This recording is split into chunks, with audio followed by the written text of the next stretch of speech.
Bonjour. L'exercice, on essaie de calculer le courant ID. Le courant ID, il est imposé sur le circuit.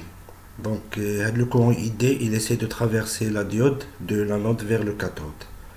Je dispose d'un générateur de tension 10 valeurs 10 volts qui est en série avec la résistance grand R. L'ensemble 10 volts et la résistance grand R, il est en parallèle avec la résistance grand R, qui est en même temps en parallèle avec la diode grand D et la résistance grand R1. La diode et la résistance grand R1, ils sont en série.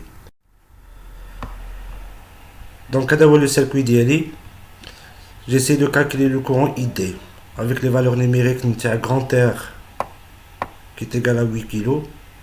Le générateur de tension il est d'une valeur de 10 volts.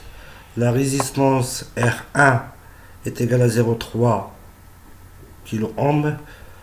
Sachant que V de D, c'est-à-dire V de seuil, la diode est égale à 0,7.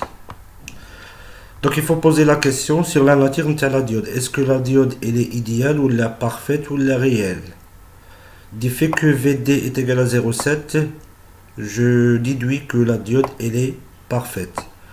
Donc du fait que la diode elle est parfaite, il faut penser directement à la caractéristique. La caractéristique c'est le courant qui traverse la diode de l'anode vers le cathode en fonction de la tension relevée au niveau de la diode, UAK, c'est-à-dire c'est le potentiel du point A moins le potentiel du point K. Donc la diode, la caractéristique est de la forme suivante. À partir de certaines tensions V de S, donc je indique de la courbe suivante. Donc si jamais la diode elle est bloquée, la diode il se comporte comme un circuit ouvert. Et si jamais la diode elle est passante, la diode il se comporte comme un générateur de tension. Donc je dispose d'un générateur de tension de 10 volts qui délivre un courant I1 qui traverse grand R jusqu'au point A. À partir du point A, j'aurai un courant il génère un courant I2 à travers grand R et un courant ID qui est déjà imposé fait l'exercice. Donc avec le courant ID, donc au point A, j'essaie de appliquer la loi des nœuds. La somme, donc I1 au point A, j'aurai I1 qui est égal à I2 plus ID. Le courant ID, il essaie de traverser la diode de l'anode vers le cathode. Faites les conditions, je peux dire que la diode elle est passante. Donc ma diode, faites l'exercice, elle est parfaite et en plus elle est passante.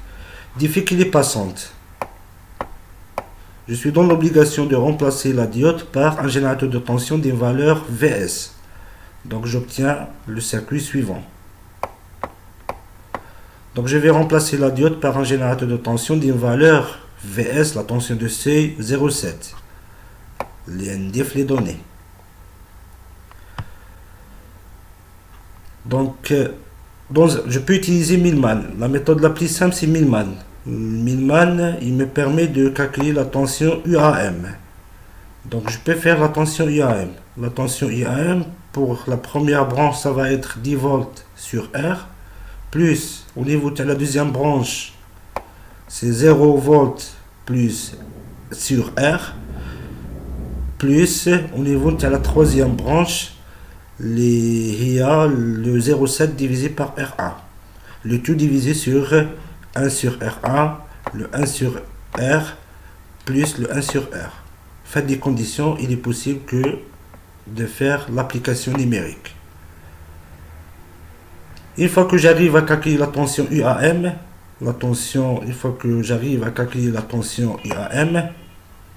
mon objectif c'est calculer le courant ID.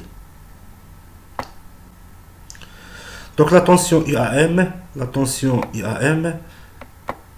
entre le point A et le point M, là où il y a le générateur de tension 0,7 et la résistance R1 parcourue par le courant ID, ça va être la première sous-tension au niveau de R1 parcourue par ID, plus la deuxième sous-tension au niveau de le générateur 0,7. Donc le UAM, ça va être tout simplement R1 fois ID plus 0,7. Faites les conditions, il est possible que je peux calculer le courant ID. Il est possible de calculer le courant ID par d'autres méthodes. À titre exemple, par la loi des mailles. Comme il est possible de calculer le courant ID par la méthode Norton. Thevenin. Il est possible de calculer le courant ID par Thevenin. Comme il est possible d'utiliser d'autres méthodes, à titre exemple, la dualité Norton-Thevenin. Et à chaque fois, on trouve le même résultat, il y a 1 mA. Merci pour votre présentation, pour votre attention.